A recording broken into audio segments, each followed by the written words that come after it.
અને કેવા લાગ્યા કે કથા અમને સંભળાવો, બદલામાં અમે તમને અમૃત આપીએ. જો કથાનું કેટલું મહત્વ છે. અમૃત પી અને માત્ર ને માત્ર અમર થવાય, લાંબુ જીવી શકાય. જે દેવતાઓ પીધું છે જીવે છે, પણ કથા અમૃત પીવાથી લાંબુ જીવના ન થઈ શકે, અમર ન થઈ શકે,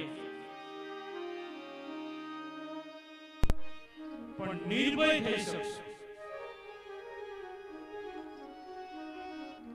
ઘણું લાંબુ જીવવું બીતા બીતા એના કરતા થોડુંક જીવવું પણ નિર્ભયતાથી જીવી જવું, આ કથાનું મહત્વ